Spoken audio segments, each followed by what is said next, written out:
Da cabeça de José de Pina saíram várias personagens imortais de Hermano José, vários nomes célebres de personagens do Contra-Informação e vários momentos do comentário futebolístico ou humorístico mais memorável do país. Por ter sido um dos guionistas fundadores das produções fictícias, está há mais de 32 anos no ativo no meio da comédia. Foi também realizador, deu a cara em projetos no Canal Q e hoje é um dos membros do programa Irritações da SIC Radical, onde também já tinha estado com a série de sketches Fogo Posto. José de Pina, bem-vindo ao Humor à Primeira Vista. Cá estamos. Humor à Primeira Vista.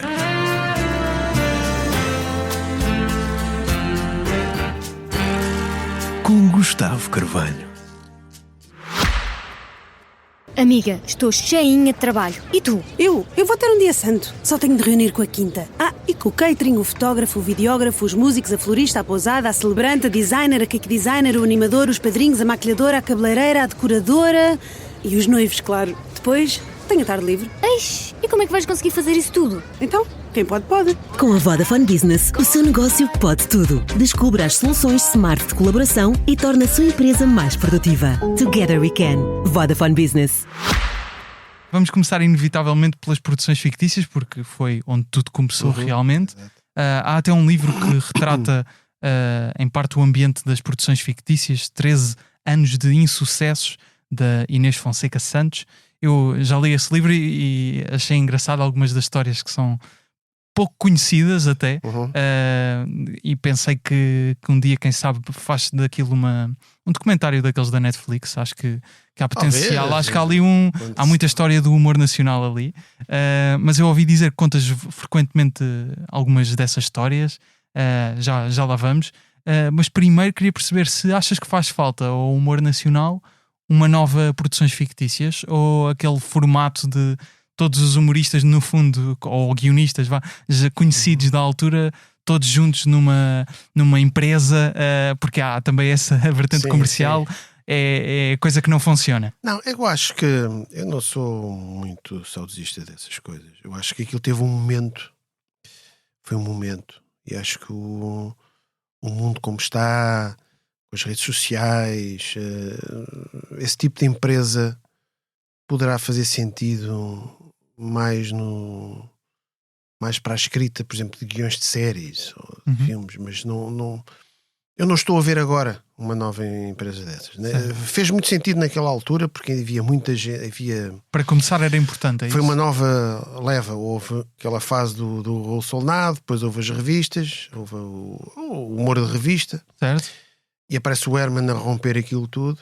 E depois houve uns anos de estabilização de uma determinada geração, que era o Herman e o Nicolau e pouco mais. E depois apareceu uma nova geração que acho que nem havia muita TV cabo, não havia nada. Portanto, aquilo surgiu isso, e o Nuno Artur Silva começou a escrever para o Herman, e depois na altura aquilo começou a haver um trabalho e hipóteses de séries, e ele teve essa ideia. Vamos fazer. Desafiou-me a mim e ao Luís Miguel Viterbo, e fizemos os três um bocado o núcleo inicial. Depois juntou-se o Rui Cardoso Martins. O Rui Cardoso Martins, depois foram-se juntando vários. Certo. Aquelas pessoas de uma determinada geração que tinham graça, não é? Sim, mas sim, nós sim. Pensámos nisso, e depois a prática comprovou. Pronto, tínhamos alguma graça. E foi assim que surgiu. Atualmente penso que não. Agora há muitas maneiras. É como, por exemplo, agora na música, as bandas rock e a edição de discos. Na altura, agora uma banda com os computadores de tecnologia consegue-se ter um bom estúdio em casa, e as bandas podem gravar o seu próprio disco. Portanto, não haver uma empresa que... Achei que estavas a dizer até que já nem fazia muito sentido a lógica das bandas, porque os artistas mais conhecidos são a solo, ou seja, são a solo, a solo já conseguem fazer o trabalho que uma banda faz. E mesmo as bandas que existem agora, há uma acessibilidade tecnológica que permite passar a etapa do estúdio de gravação, do divulgador. Essa etapa pode ser feita. Portanto, a ideia de uma empresa discográfica já é tudo grande, feito pela própria pessoa, não é? É mais só a música agora, é só mais a promoção de concertos e a distribuição de alguns discos que se vão vendendo. E achas que a comédia ainda não chegou a esse ponto? Não, a ponto de quê? De já ser só uma questão de promoção? Acaba, por exemplo, esta nova geração de humoristas em Portugal não tem muitos programas de televisão. Ou seja, a promoção são as redes sociais e os espetáculos. Ou seja, a ideia é fazer... Muitos até investem em pequenos vídeos do YouTube com alguma produção e é a partir daí... Em séries mesmo? Em séries só no YouTube. Só no YouTube. Exato. E muito bem. Ou seja, que ela faz as televisões, isso é tudo ultrapassado, essas barreiras são todas ultrapassadas e depois aparecem os espetáculos, que aí é nos espetáculos, acho eu. Eu não estou nesse circuito de espetáculos, é nos espetáculos que surge a carreira e muito bem. Ou seja, há grandes humoristas portugueses, jovens... que não estão na televisão e são um sucesso em todo o país. Claro. E fazem falta pessoas dedicadas só ao guião, que não tenham necessariamente uma vontade de aparecer, porque há uns tempos, já há bastante tempo até, conversava com o Frederico Pombares, que é um guionista, que já deu a cara pontualmente, mas na geração das produções fictícias houve vários que depois deram o passo para aparecer, mas houve uns que eram mais escondidos, mais nos bastidores. Faz falta esse tipo de humorista, de só focado em escrever para outros?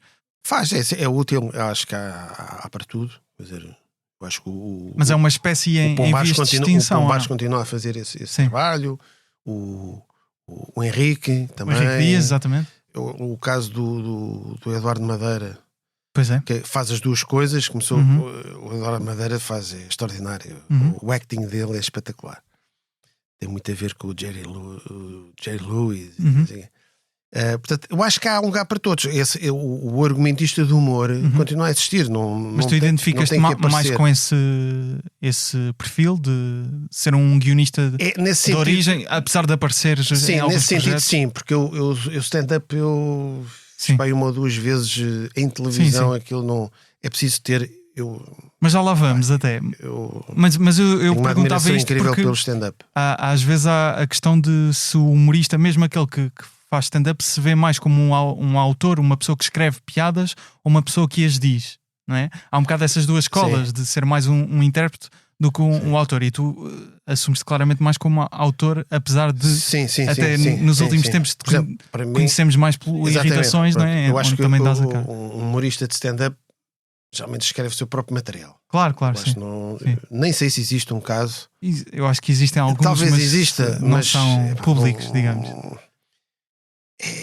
Não sei, aquilo é giro. A pessoa estar a interpretar em palco sozinho o seu próprio material. Isso claro.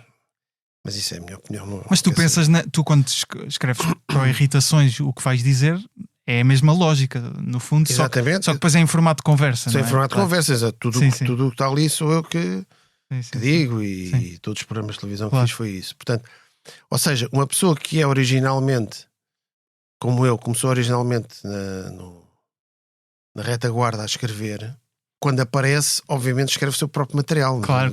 Não há outra opção. Então, mas agora eu fazia isto mais ou menos bem, agora vou pedir outro só porque vou aparecer. Não faz sentido nenhum. O contrário já acontece. Grandes atores e grandes humoristas que pedem, reforçam o texto, mas isso acontece mais em programas de sketches, obviamente. O Herman, que é espetacular, também tem pessoas que escrevem, mas é no formato de sketch, no formato de palco. É diferente. É diferente. Sim.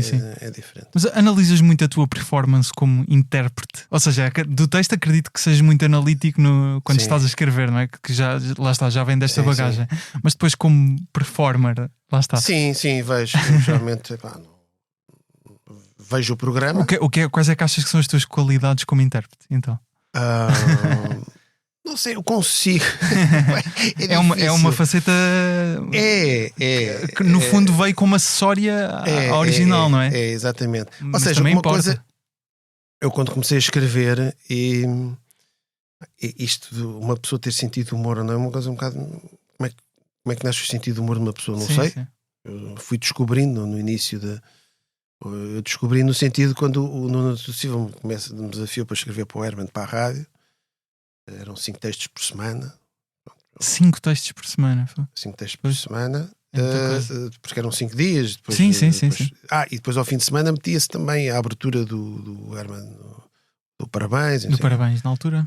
Aquilo nós conhecíamos em festas, eu e o Nuno geralmente éramos os vizinhos assim, mas conhecíamos improvisar umas piadas e eu como era formado em festas em que contexto? de amigos em e tal, comum. aqueles jantares que antigamente se fazia. Agora faz-se pouco menos, né? Com a idade as pessoas vão fazendo menos. Faz falta. Vão ficando aquela coisa de Sim. fazer uma festa Não, sexta-feira. Às vezes fazer contactos, às vezes de forma natural nessas festas, depois traz estas coisas de lembra-se de não sei quem para convidar para escrever. Eles afiam para escrever consegues tal, precisa tu. E depois eu era formado em cinema, sabia umas coisas de guião, não é? Uhum. Como é que eu descobri quando um texto, isto está giro. Depois no outro dia fiz outro giro, ou seja, o que eu fui-me apercebendo que, esta coisa vai saindo, não é? Uhum. É a continuidade, mas eu costumo dizer, todos nós temos umas graças de vez em quando. Certo. Agora, todos os dias ali a fazer, aí é que, ok, se calhar isto é porra para mim. Claro. Pronto.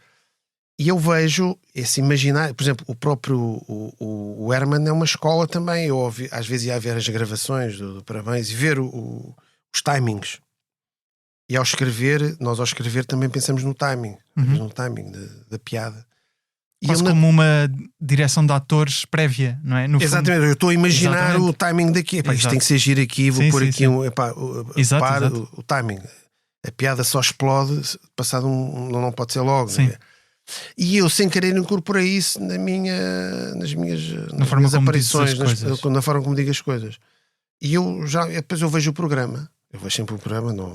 Há uns dizem, eu não vejo o programa. Não, eu vejo o programa. Isso aqui se calhar devo fazer. E eu vou sempre fazendo isso. E paras e carregas no comando para parar e aqui não, vejo de seguida. Atrás. Vejo de seguida e tento aqui, se calhar não devia ter. Mas geralmente vejo. Normalmente, que críticas é que tens sobre ti? Às vezes uma palavra eu falo muito rápido e tal. Okay. É demasiado coloquial. Ok. E há ali uma frase ou outra que eu perco. E depois eu já me apercebi que há coisas que eu tenho na cabeça e depois falha uma. Ou seja, faço edição dentro da frase. Salto porque estou ali com os outros, não é? Não estou a olhar para teleponto, não estou nada. Claro. E depois tento corrigir. Não, espera aí, deixa-me cá ver para a semana vou fazer isto. É mais ou menos isso que eu vejo e depois começo a preparar o próximo. Neste momento, os projetos a que mais te dedicas dentro da comédia ou Irritações e fazes coisas em paralelo de guionismo? Ou... muito pontualmente. Agora faço Irritações, dou aulas de cinema e agora estou a começar a realizar uns videoclipes, pequenas coisas. Okay. Vão aparecendo coisas. Estás a começar a realizar videoclipes, mas foi aí onde começaste. Sim, ou seja, é um comeback. sim. É um comeback. Não, mas que eu sempre fui realizando coisas. Por exemplo, o Fogo Posto, a SIC Radical, realizado. Com o Filipe Homem Fonseca. Exatamente, aquilo que eu fiz com... E tinha os Alcoómicos Anónimos, Salvador Martinha, o Sinal de Cor. Não sei o quê, foi muito engraçado. Tens alguns desses vídeos até no YouTube? Estive hoje sim, pus alguns. Exatamente. Isso foi muito giro. E os Alcoómicos são muito engraçados. E via-se o Sinel e o Martinha, via-se que já estava ali a nascer qualquer coisa porra também. Exato. E até foi o Filipe falou neles. Há aqui uns tipos porra, não sei o quê. Fomos ver um espetáculo, eles tinham um espetáculo de... Tens seguido a carreira de ambos? Sim, vou seguindo. O Sinal agora está um bocado mais reservado nas redes sociais, não há clipes no YouTube, não há. Teve aí uma fase mais. Pois. O Martinho, assim, vou acompanhando as coisas dele. E já tinha realizado também o Humor e a Cidade, uma coisa quando ia pelas cidades também fazemos na RTP3, é? O equivalente a RTP3. Na altura era informação, era RTPN. Notícias, era RTPN, era uma mistura de RTPN de Norte e de Notícias. Aquilo dava para os dois lados. Okay. Por isso é que era o N, porque ele é basicamente feito no Norte. Sempre fui fazendo essas coisas. Portanto, não... Mas afastaste um bocado do guionismo, dirias? O que é que escrevi uma série há 4 ou 5 anos. Ou foste escrevendo e foram coisas que depois não aconteceram? Ou sim, aquelas coisas que ficam na gaveta? A última que aconteceu foi a Espia para a RTP. Eu escrevi com o Rui Cardoso Martins uma série. Mas estou um bocado afastado disso. Vou fazendo as minhas coisas tranquilamente. Não. Das aulas onde agora? António Arroio. António Arroio. Cinema. Que é a tua formação. 12º ano, exatamente. 12º ano? Sim. E saem boas pessoas tem de lá? saído. E é um ano porque eles têm que fazer um filme final. É a prova de aptidão artística. Alguns humoristas? Humoristas, digo, filmes que tendem para o humor ou não? Não muito. O humor é difícil. Sim, atenção. certo. O humor tem mecanismos. É muito difícil. E, por exemplo, no cinema, já reparaste, não há muitos filmes muito bons de humor. Podemos passar já para isso. Este ano até houve um título no Expresso do Irritações em que falavas dos Oscars, dizias que o cinema tinha desaparecido dos Oscars, como na Eurovisão já só era um festival, a música já não existia. Eurovisão e os Oscars. Este ano, ou melhor, na última edição dos Oscars, o vencedor foi o Anora, de melhor filme, considerado um filme de humor, de comédia. Sim. Não gostaste do filme? Não é totalmente comédia, não é um filme. Sim, tem partes, de humor, não é? Tem partes. Quase todos os filmes têm assim uns. Mas eu diria que tem muita intenção humorística, principalmente numa parte do filme importante. Mas eu quando falo nisso é mais no sentido de. Os Oscars como é que eu ia te explicar? É muito mainstream. Sim, claro, é hollywoodesco, não é? É filmes Coldplay. Sim. Certo. Dá a perceber? São filmes Coldplay. Mas este ano até houve alguns que conseguiram furar. E os Oscars são alguns. Mas onde se encontra geralmente o melhor cinema, agora vou ser um bocado arrogante, é nos filmes estrangeiros. Aí este ano venceu até o Ainda Estou Aqui, filme brasileiro. Ganhou esse. O ano passado tinha vencido o Zone of Interest. O Zona de Interesse, que é um filme extraordinário. Esse para mim era o filme do ano, mas pronto. Ganhou, não ganhou? Agora ganhou o Oscar no melhor filme estrangeiro. Pelo menos nomeado. E eu fui há uns tempos, ao preparar essas irritações, por acaso, googlei e fui ver as listas. E os filmes mais memoráveis são os melhores filmes estrangeiros. O Parasitas também venceu. O Parasitas conseguiu furar. Esse é dos poucos. Para mim, a Zona de Interesse devia ter também vencido os dois. Mas os Parasitas, lá está. Mas há lugar para todos, atenção, como costumo dizer, vive e deixa viver, as pessoas gostam. É um festival claro. Aquilo não é bem um festival de cinema, não? São os prémios. Mas, por exemplo, se calhar como sou formado em cinema, tenho esta mania, mas isso não tem culpa disso, não é? Mas por acaso ouvi até, lembro-me de alguns posts muito favoráveis à Anora e outros muito críticos. Lembro-me do Pombares, até já falámos dele aqui, bastante crítico do Anora até. Exatamente. E ele refere um bocadinho de coisas que eu digo. Aliás, eu até comentei também lá no. É capaz. Eu comentei lá nesse. Mas és mais crítico do Anora ou favorável? O Anora não é um filme porreiro. Ok. É um filme porreiro. Mas por acaso ganhou em Cannes. Que normalmente até permeia. Sim, não, só estou a dizer nesse aspecto mais intelectual. Não é dos. Mas, por exemplo, já o Oppenheimer, acho que aquilo é um filme. Oppenheimer, ok. É muito americano, não é? Muito americano. É muito tema. O herói. Um tema da bomba nuclear. Um biopic sobre o Oppenheimer. Agora ainda por cima até os ecologistas acham que a energia nuclear é limpa. Aquilo e demora muito tempo. Demora muito tempo. É verdade. Para o filme que é, atenção, para o filme que é, mas pronto. É longo. O Brutalista também é um bocado longo, diga-se. Mas tem ali coisas. Dá-me coisas diferentes. Oppenheimer. Já estamos numa era em que também é mais difícil manter a nossa atenção, mesmo no cinema. Também já se fala disso, às vezes os algoritmos da Netflix já quererem séries com que prendam logo o espectador ao início, que não estejam ali. Sim, mas essas regras sempre existiram. Sim, mas agora cada vez mais com esta ideia de, achas que não? Não, com esta ideia do TikTok de as coisas têm que ser rápidas, não é? Sim, aquela regra do guionismo para uma longa-metragem, se tu não agarras o espectador nos primeiros 10, 15 minutos, dificilmente ele vai lá. Portanto, há regras, o primeiro ato, não sei o que, essa coisa toda. Só que agora é tudo muito mais rápido, não é? Tudo mais rápido. E eu tenho reparado, isto é uma, não sei se é já da idade ou da experiência. A própria Netflix, não sei se já reparaste. Sim. A degradação dos produtos cada vez. A Netflix tinha umas coisas porras. A Netflix início. Concretamente, ou seja, Aquilo, sim. O pacote Netflix. Sim. E também as produções próprias da Netflix. Tudo aquilo ao longo dos anos veio-se já. Sim. A proporção de coisas boas com más está. Mas eu acho que agora também começa a acontecer uma coisa que é, já existem muitas plataformas de streaming e já olhamos para umas como, ok, esta tem menos conteúdos, mas esforça-se mais na qualidade dos seus próprios conteúdos. Exato. Como a Apple TV, por exemplo, agora vão para a quantidade, dando o exemplo de Severance, por exemplo. A Netflix tornou-se como aquelas bandas que de repente vão para o estádio e acabou a banda. Uma banda indie. Não se fala de Coldplay outra vez. Não, outras. Uma banda indie que vá para o estádio, acabou. Pois. Acabou. Podem ter muito sucesso. Para mim, acabou. Sim.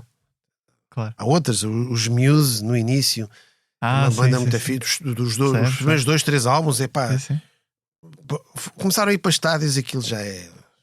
Já não aparecem há muito tempo. Portanto, pois não. Já não aparece. Mas é um bocado essa sensação que eu tenho. A própria Netflix é tudo, começa tudo a ir muito para baixo, tudo. As plataformas todas a querer ganhar o mainstream. E se calhar as coisas nem está tudo no mainstream. O mainstream não é tudo. Não. Sim. É importante ter acesso também a outro tipo de conteúdos. E há nichos cada vez maiores. Portanto, claro que sim. Falávamos há pouco do Herman José. Tu estiveste obviamente na equipa de guionistas de vários programas do Herman, e até nesta geração que na qual eu me incluo também, atenção, que consome principalmente conteúdos de humor, seja em redes sociais como o YouTube, que até dão espaço a conteúdos mais longos, mas muitas vezes sketches de TikTok já, em que já estamos a ver coisas rápidas e de segundos.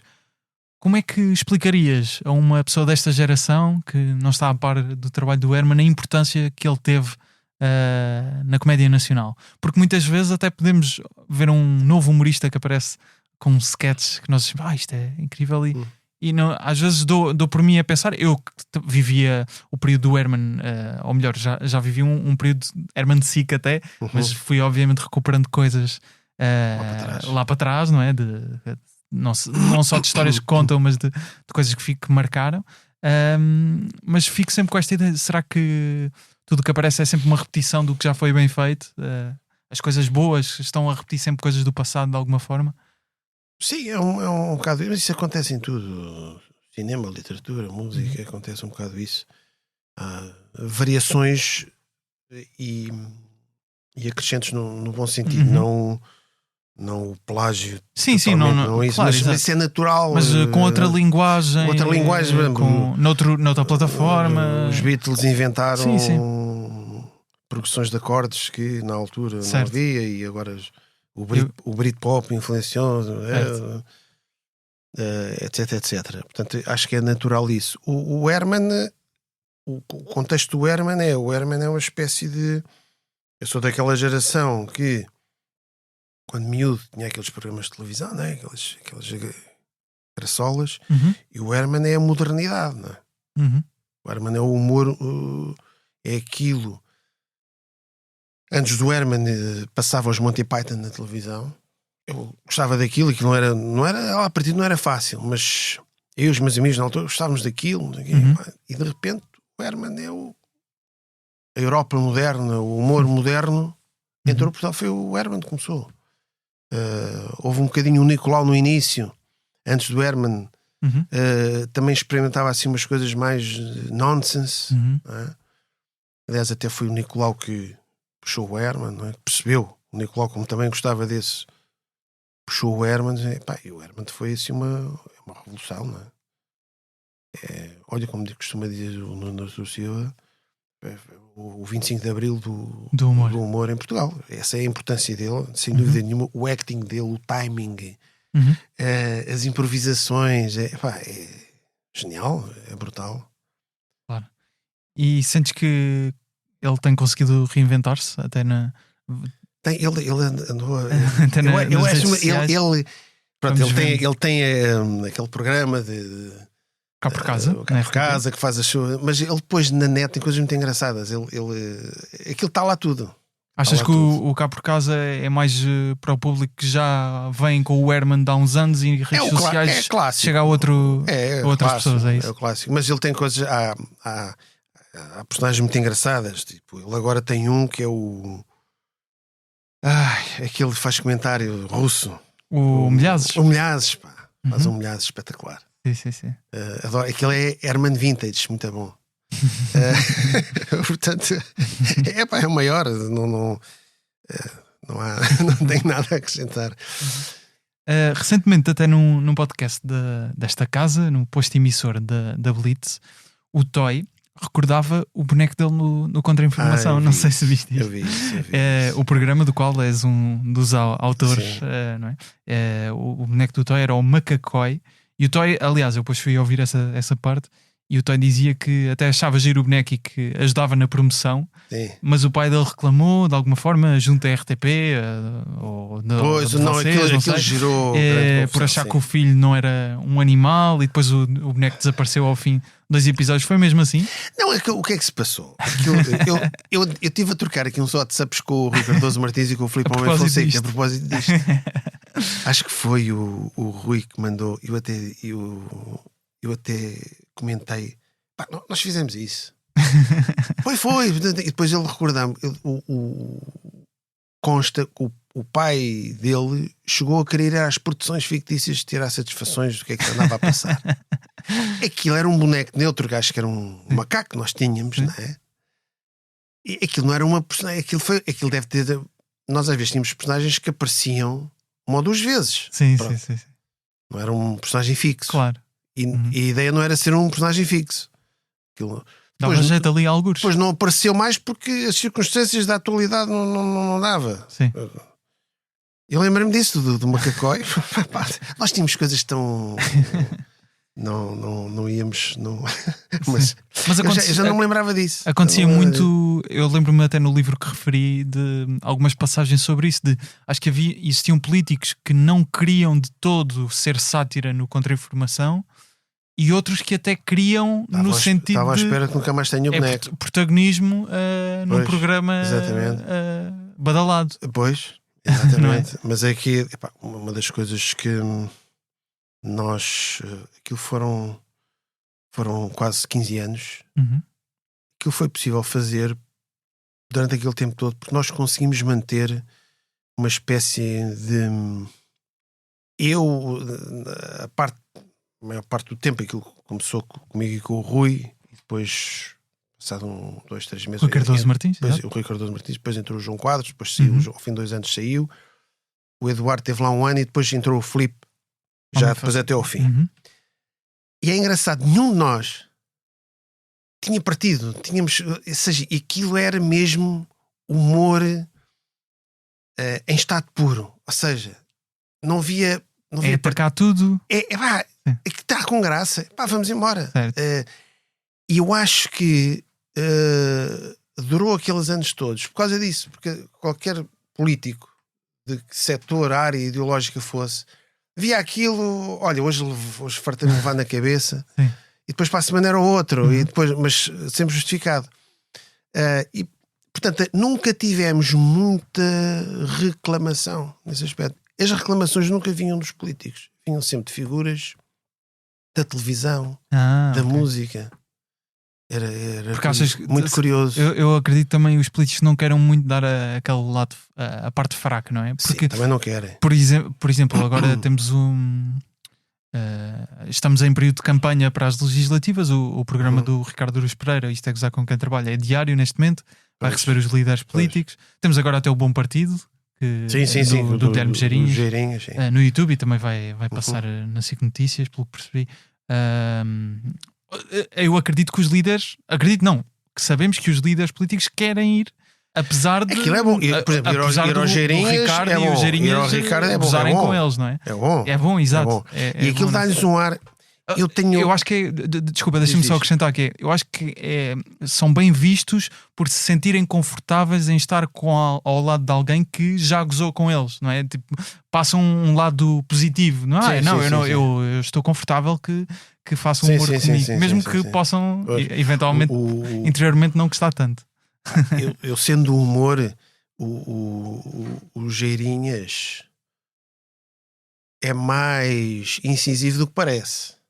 Ele manda ali umas coisas de vez em quando. Ele é porreiraço, não é? Certo. Mas ele vai mandando as coisas lá no meio, a rir, não sei o quê. Tem que ser, porque senão, se ele está ali só para ser um anfitrião, porreiraço, também, depois também. O público depois também.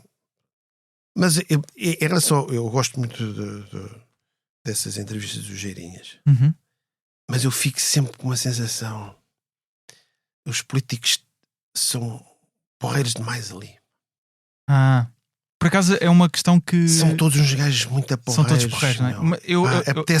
Apetece ir tomar umas cervejas com aqueles gajos todos. Ou seja, dentro daquele ambiente que eu acho que a intenção do Guilherme é criar um ambiente em que possa estar ali a falar como se estivesse no café com eles. Exatamente. Eles parecem todos muito excelentes pessoas e, portanto, à partida, apesar de parecer um ambiente mais natural, ainda há ali qualquer coisa de falso e fabricado. Parece-me que sim. São todos muito porreiros. Porque é uma desconstrução, tendo em conta aquilo que vimos na televisão, mas ainda assim não é totalmente real. Não é. Aquilo devia ser noutro contexto. Eu, para perceber se o Pedro Nuno Santos, Mariana Mortágua, que foi o Montenegro, eu não percebo. Sabe jogar ao pedra, papel, coisa. Descobrimos, sim.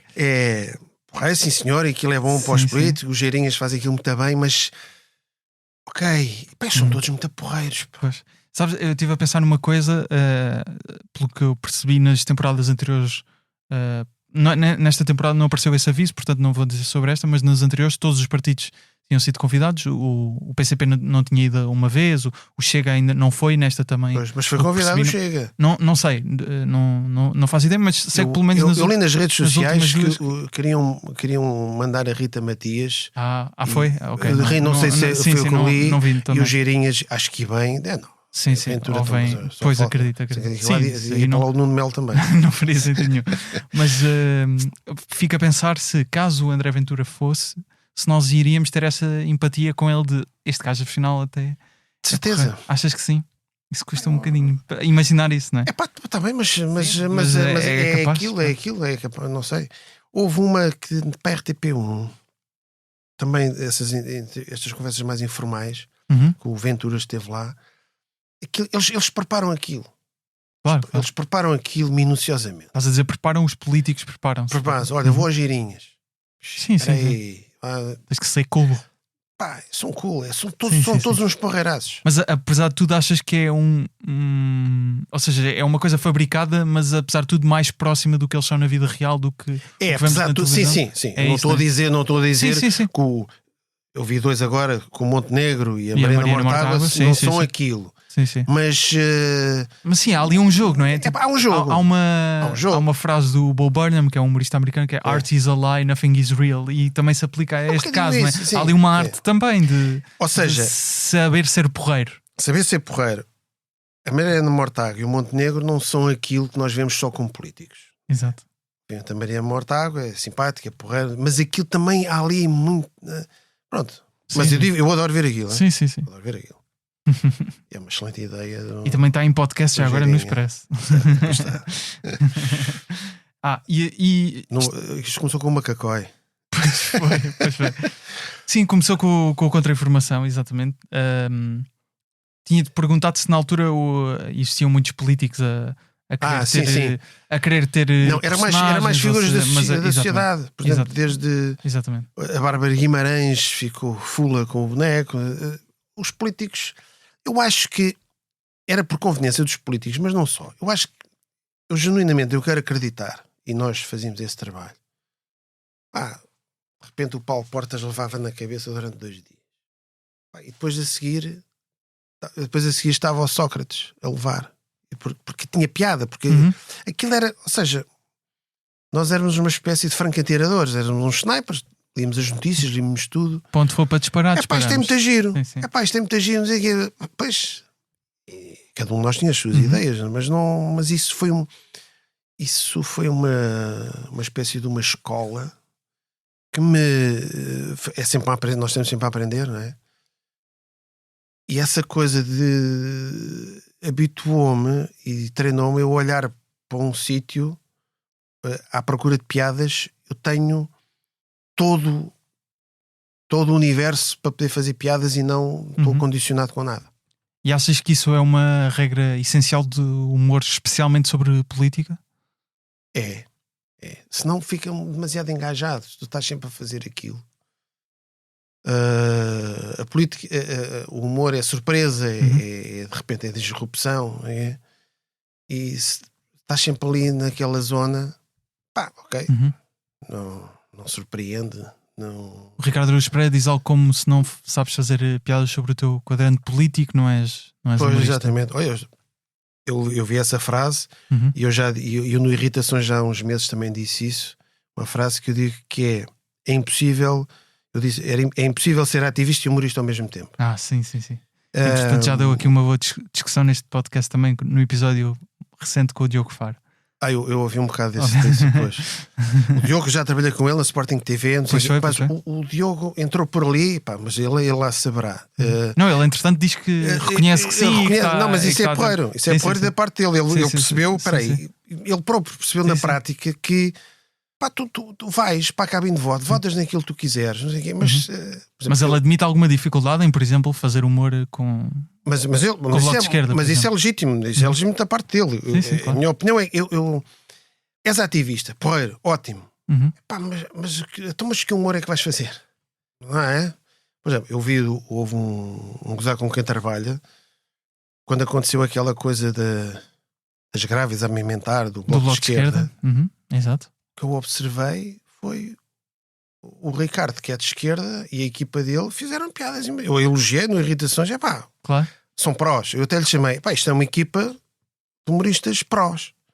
Ok, tudo bem, não sei o quê. Claro. Se for preciso, eu particularmente falo com o Mariano Morta. O Mariano, o que é que tu foste fazer? Vou ter que, isto tem muito engraçado, vou ter que fazer, não é? Claro. E a coisa não há. Mas lá está, são os tais quase 15 anos de fazer humor político por e todos os dias, claro, que me deu esta percepção. Não ganhas nada em ser. Tu podes ser ativista fora do humor. Sim. Uma coisa... E se o Faro está nesse recaminho, acho muito bem. Claro. Só fazer bem. E, se ele acha que é... se ele se conseguir agora... libertar, entre aspas, ele tem que continuar, ele pode ter suas ideias políticas à mesma, não é? Mas claro. Vamos fazer graças, vamos divertir as pessoas, não é? Exato. Outro dos temas que tu estamos a falar obviamente de política, mas outro dos temas que trabalhaste muito ao longo do teu tempo foi o futebol, também no Contra-Informação, mas em jornais, no prolongamento, não é? E isto aqui é uma pergunta provocatória. No prolongamento foi obviamente um programa com muito sucesso, mas o ano passado morreu o Pedro Guerra, o Manuel Serrão foi considerado suspeito de fraude. Que notícia é que achas que deve estar para sair sobre o Joaquim Sousa Martins? Estava a ser de mim, não? Não vai ser nenhuma. Porque são gajos super pacatos. Não faço ideia nenhuma. Esta era só a gracinha. Não. Não, mas existiram esses programas durante muito tempo e depois há uns anos aconteceu uma coisa que os canais, a SIC Notícias e a TVI 24 na altura, decidiram acabar lentamente eles estão. Eu contei, olha, aqui é um podcast aqui também da SIC, o Luís Aguilar, que eu falei. Ontem já era tarde, exatamente. Eu disse-lhe que estes programas do humor de adeptos tinham a sua utilidade. E porque é que tinham muita audiência? É muito simples. Primeiro, o programa de adeptos não fazia mal nenhum ao futebol português. Eu vou explicar porquê. Aquele programa de adeptos, nós, quando começávamos o programa... Só para dar contexto, o argumento na altura era que podia contribuir de alguma forma para a toxicidade. Não contribui nada. Eu vou explicar porquê. Só o Diogo Batáguas é que contribui. É que nós éramos o fim da cadeia. Nós íamos discutir uma coisa que já estava a arder. Certo. Nós não inventávamos nada.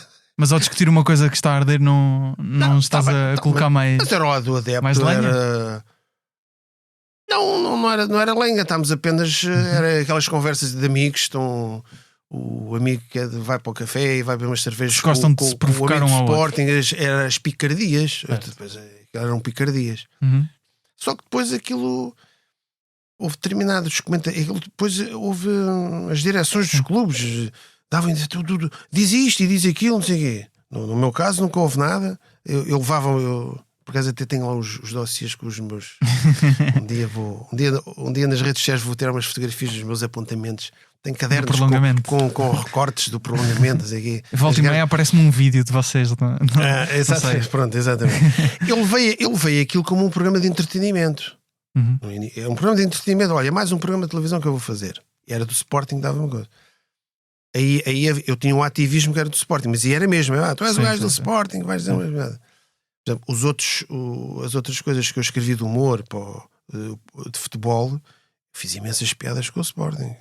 Portanto, lá está. Sim. Coisa, sempre na boa. Mas o que eu te ia perguntar. O Cardoso Martins, que era do Benfica, fazia imensas piadas com o Benfica também. Claro. Mas eu ia te perguntar se ainda há bom humor sobre futebol.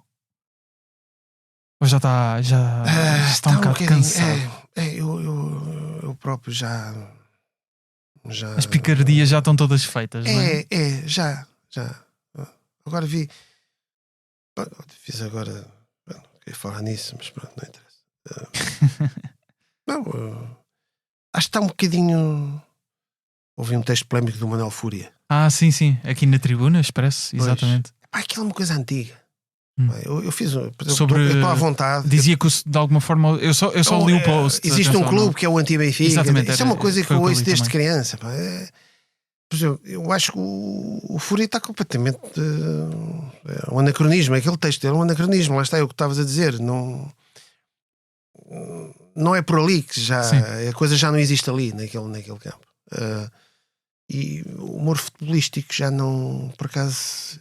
Eu gostava, isso é bem lembrado. Já não há muito. Acho que a única coisa que eu me lembro que tem sucesso atualmente sobre futebol, mas que depois desvirtua um bocado do futebol, é um podcast chamado Falsos Lentos, que é o Batáguas, o Carlos Coutinho e o Manuel. Isso é outra coisa. Sim. É diferente. Mas aquela coisa pura e dura. Sim, exatamente. Ou seja, aquelas piadas sobre futebol já não foram um bocado. Mesmo aquelas crónicas que nós sabemos que existiam no jornal humorísticas na altura das produções fictícias, vocês faziam uma. Às tantas faziam uma do Porto, uma do Sporting e uma do Benfica. Mas agora já não era o Zé Manuel Taxista. Era exatamente. Depois era o. Engraçado. Exato. À altura também alguns dos Gatos Fedorentos escreviam, não era? Exato. Era o Zé Manuel Taxista. Ele era o Ricardo e o Miguel. E o Miguel Góis. O Zé Diogo devia escrever do Sporting. O Zé Diogo escreveu do Sporting. Nós, no dia em que estamos a gravar, foi anunciado um festival de comédia internacional em Lisboa, o Vorten Mock Fest. Aliás, falámos em detalhe sobre este festival no episódio anterior do Humor à Primeira Vista. Tu fazes parte do Irritações, programa da SIC Radical que vai ter pela primeira vez neste festival um episódio ao vivo. Sei que experimentaste algumas vezes fazer, ainda que timidamente, fazer comédia em palco, uma espécie, não sei se stand-up declarado ou uma coisa mais híbrida, mas achas que pode ser uma vontade que seja reanimada com este programa ao vivo do Irritações? Há malta que me diz assim, porque não fazes stand-up? Eu não consigo.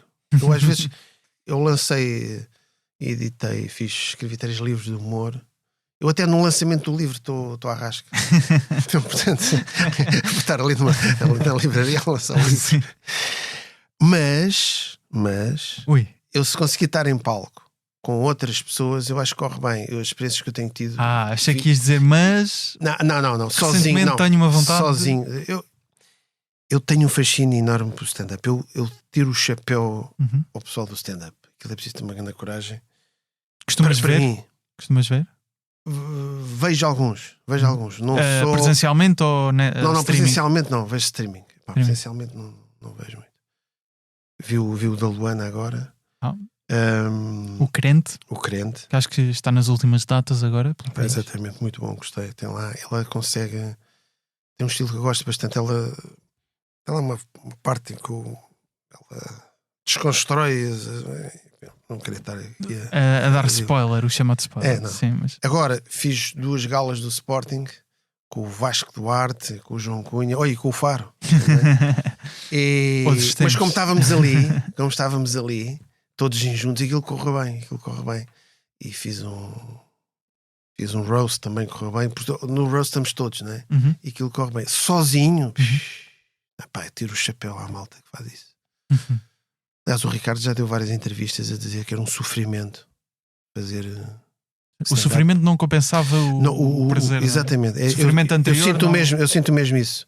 Ou seja, eu nem sei se compensa. Eu nunca fiz, mas de certeza não compensa. Ir uma conferência qualquer, estou aflito. Portanto, mas isso do Irritações, estamos juntos, acho que vai. Aí eu já percebi já percebi que aí safo. Mas pronto, Cinema São Jorge, quem quiser ir ver, os bilhetes estarão à venda na altura em que este episódio já está publicado. Ia-te perguntar sobre os que vês na Netflix, o que é que Netflix ou streaming, do que é que gostas? Gosto do Ricky Gervais, para mim é uma referência. Foste ver Bill Burr, não vi, eu não consigo arranjar bilhete, não consigo arranjar bilhete e ninguém me convida para nada, portanto é o que o Pedro Buxeri costuma dizer, ninguém me convida para nada, portanto não vou. Não consigo, é difícil. Sim. Aquilo jogou-te logo, não é? Não, foi difícil. E também não sei ficar muito longe a ver o Gervais. Mas devo dizer lá que à frente. a outra, mais ou menos, esta não, fraco. Foi fraco. Eu achei. Pois. Qual é que foi o último? O último foi o outro foi o Armageddon e este estou-me a esquecer do nome. Mas ele tinha umas asas de anjo negro. Já não me lembro do nome. Pois. Confesso. Bom, ele também tem direito a fazer umas coisas um bocadinho. Mortality. Sim. O Bill Burr também é engraçado. Mas deixa-me só dizer, justificando esta ideia do mais fraquinho do Ricky Gervais, parecia-me que ele ainda estava numa fase inicial, ainda quase a testar algumas coisas. Só que de repente vem a Portugal para 20 mil pessoas e nós 20 mil, não, acho que não chegava a tanto. E nós achamos estranho ele estar a testar, não é? Pois. Aquele ainda parecia um bocado em construção. Está em construção, pois. Ele era o início da tour. Eu acho que sim, eu acho que era o início na Europa, sem contar com o Reino Unido. Acho que sim. Mas ias dizer mais? O Bill Burr, aquele Jesselnik, como é que é? Jesselnik. Também veio a Portugal, foi muito bom. Ele tem sempre a mesma forma. Sim, mas surpreende. Mas é a mesma forma. Ele parece que vais para um caminho e depois. Sim. Afinal não era eu, era a vizinha. Afinal não era eu, era. Parece que algumas tu consegues ver, não é? Consegues, olha, uma ou outra. Ele vai virar aqui. Exatamente. Sim, mas surpreende sempre, não é? Sim. Ele já joga com o facto de tu estás na expectativa, aliás. Exato, é isso. É um estilo. É um estilo power. Mas não vejo assim muito. O que é que te irrita na comédia nacional? Pegando aqui no Irritações, o que é que te irrita na comédia nacional? Ou por outro lado, até gostas mais de coisas novas que estão a ser feitas? Porque até estavas a elogiar o Bom Partido ou outras coisas. Sim, não me irrita nada na comédia nacional. Não. Acho muito bem. Acho que é aí malta incrível. Acho muito bem. Estamos bem entregues. Desde o Batagas, o Coutinho Vilhena, está tudo. Sentes que está bem entregue? Como uma pessoa que já vem. O Bruno Nogueira e o Ricardo já são old school, não é? Já conta como old school. Já são old school. Sim, já. Lamento, desculpem aos dois. Desculpem lá, mas já são old school, não é? Old school no bom sentido, atenção. Claro. Já são clássicos, não é? Claro. O Bruno Nogueira, aliás, lançou agora uma nova série na RTP, Ruído. Pois, não vi ainda. Eu já vi. Só passou um episódio, ainda não vi. Vou ver, mas. Ele está muito bem entregue. Gosto imenso. E é tudo malta que, agora vou dizer isto, ainda não se rendeu ao mainstream. Tiro-lhes o chapéu. Ou seja, tem sucesso, tem espetáculos esgotados e continuam no seu caminho, no digital, mas a fazer humor. O que eles querem, aquele humor não há cedências. Não há cedências. Isso acho muito bom nesta geração. É verdade, de facto temos uma geração muito. Não andam cá a fazer coisas, não há cedências. Faço o meu caminho, eu gosto disto, faço isto, tenho público, estou a escutar salas, sou feliz, para que é que eu me vou meter em coisas? Acho muito bom isso. Para terminar, Pina, eu pergunto sempre um excerto de comédia de alguém de que gostes, o que sei, pode ser o que quiseres, de quem quiseres. Neste caso não podemos passar o filme todo, escolheste um clássico do Woody Allen. Exato. Há vários. Uma em que ele está num museu, numa galeria de arte, e encontra uma jovem, Harty, né? E ele é o engatatão, está sempre miúdas novas, ninguém. E pronto, e começa a falar do Jason Pollock, e ela tem um discurso super intelectualoide. Tem desde ele vai a um concerto de uma banda de punk heavy metal e diz: eu saio daqui com a vontade de invadir a Polónia. E é muito inteligente, é um humor muito, é uma das minhas referências do Woody Allen. E junto o humor a qualidade cinematográfica, a mensa, é um filmalhão. Pina, muito obrigado por teres vindo ao Humor à Primeira Vista. O José de Pina está no Instagram em José de Pina 2020, Humor à Primeira Vista em humoraprimeiravista.podcast, com excertos em vídeo do episódio. As fotografias são da Matilde Fieschi, a fotografia do logótipo é do José Fernandes, com design do Tiago Pereira Santos, a voz do genérico é do Tiago Filipe, o Rui Mirama está no apoio à produção. Eu sou o Gustavo Carvalho, estou no Instagram, Twitter, TikTok em Gustavo Rito Carvalho a falar sobre comédia. O Humor à Primeira Vista volta na próxima terça-feira.